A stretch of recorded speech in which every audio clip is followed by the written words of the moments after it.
racing the Chili Bowl. Biggest event of its kind for midget racing. It's also the largest event for micros, both indoors and outdoors. We had over 2,000 entries for the shootout across 6 classes. We have over 400 entries for the Chili Bowl for the first time, and it's unprecedented to see the growth of this event and the impact that it has on the community. We bring everything in the building except for the bleachers, so everything else is what we do. We just get in here. We usually work from about 7 a.m. till 7 p.m. Took us about 7.5 days to get everything set up from the time we got the building.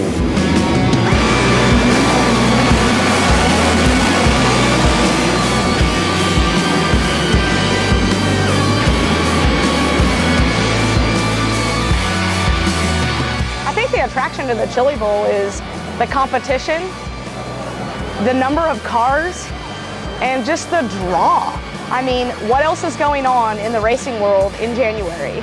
My married name's Webster, but I still race under my maiden name, McQueen, here at the 2026 Chili Bowl Nationals in Tulsa, Oklahoma, and spending a week with 400 of our greatest friends and 14,000 fans. For me, it's like, why do you guys continue to go to the Chili Bowl?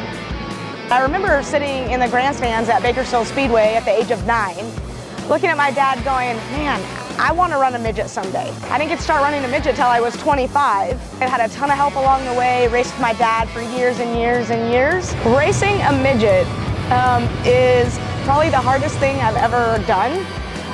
Short wheelbase car, lots of horsepower, and everything you do seems to make it mad. So.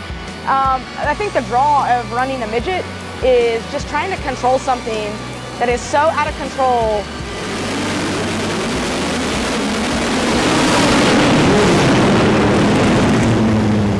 I've been racing all my life, and in 2014 I came here with my dad to experience the Chili Bowl and see what it was all about, and I made a promise to him that in 5 years' time I was going to return, and that was in 14. In 2018 I debuted here as a driver. I just love it, and I brought another Australian here to experience Chili Bowl. He's watched it from far, far away, and that's our plan, is just to keep on coming here and hopefully bring some New Zealanders and some Australians over and give them the opportunity, and that's what we love about the place.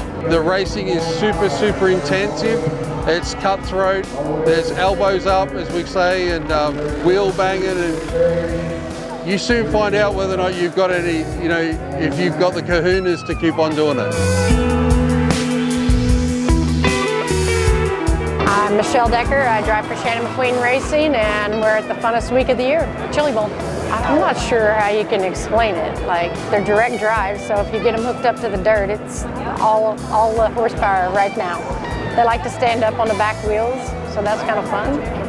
They're a challenge, so. I come in here with 0 expectations, and at my age I know I'm never going to win a Golden Driller, but it'd be like, you can dream about it, right? But yeah, no, we're just here to try and make the A main on your qualifying night and go good on Saturday.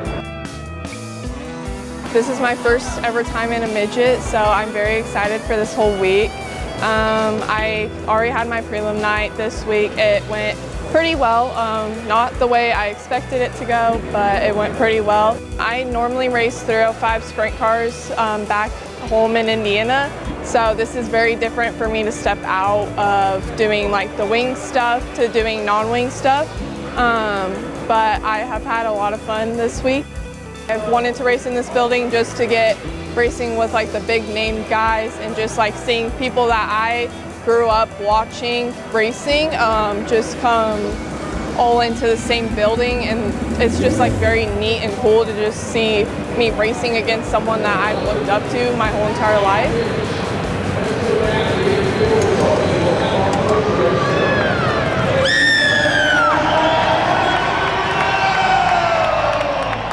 This is one of those events that brings a lot of folks here who otherwise probably would never come here, who continue to come back here. So I was looking forward to it just from the standpoint that I get to go and see all of our friends, and that every time we've been here to do a media session, just like Christopher just mentioned, we have so many friends from so many disciplines, motorsports, and so many different series that literally get to come this week to this venue and race against each other. This event started, you had a little over 40 cars in attendance, and There was probably more people in the press conference than they had in the crowd.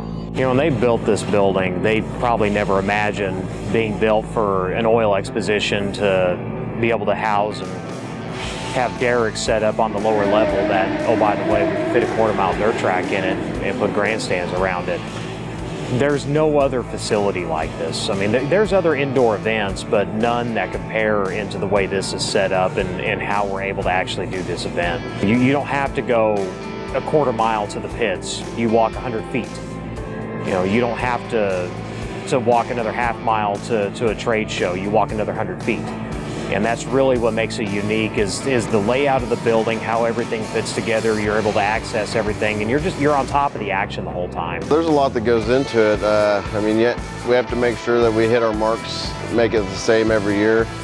Make sure the cables are tight, the fence is good. The early years, the pit area wasn't as packed, and we had a lot of bicycle races in the pit area, a lot of scooter races in the pits whenever me and Martin were kids, and check out everything in the trade show. There's a lot of cool things in the trade show.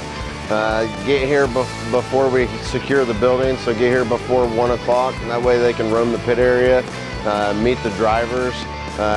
That's one thing about the event. All the drivers are super nice and accommodating. You can go up and they'll chit chat with you, just like, you know, they're just a regular person.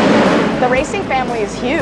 I was standing in staging earlier this week and I'm looking up at the big screen and I see my crew chief down on the ramp changing a tire for another team or helping that team. We're all here.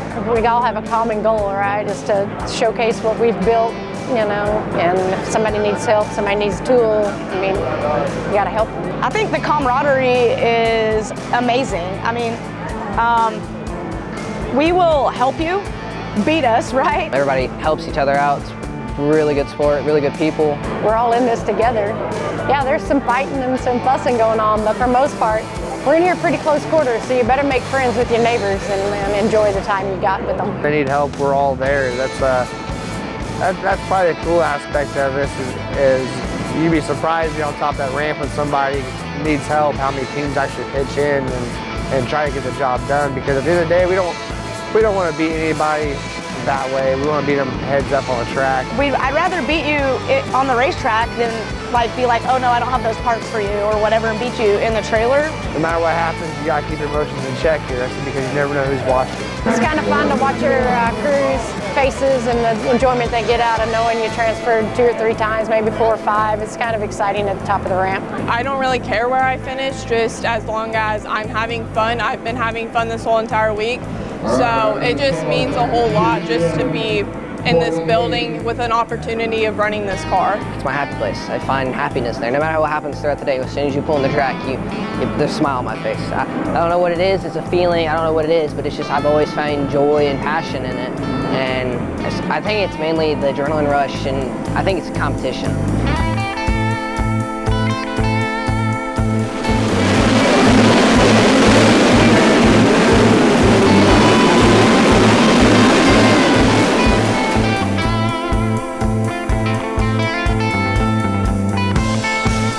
It took Kyle Larson 13 years before he ultimately did it, if that tells you how hard it is. But that's what all those guys want, that little golden driller, and it means the world to all of them. And they believe that, you know, a golden driller kicks off your year in the right direction. And it's something, right, that they can never take away from you. That's what everyone aims for. Everyone in this building is busting their, and trying to, you know, they've all got hopes and dreams of taking home a driller. They're tough to get. Not a lot of people have won them, but if we can do it, it'll be a fairy tale come true. I think the most prestigious race here is because Tony Stewart's the one said it's the most hardest race that he's ever had to win. You know, you have so many people here from different walks of life. You have the very best of the best here. And you're competing every night. Like every night here is like a fairy tale of great race car drivers from IndyCar, NASCAR, Speedway, modifieds, sprint cars, World of Outlaw guys, all in the one group of cars. It is tough. It is super tough. It's a very humbling place. The racing here is, you know, I would say is 95%, maybe 98% luck. But you got to be there in the right spot, and you know it's elbows up racing. It's brilliant.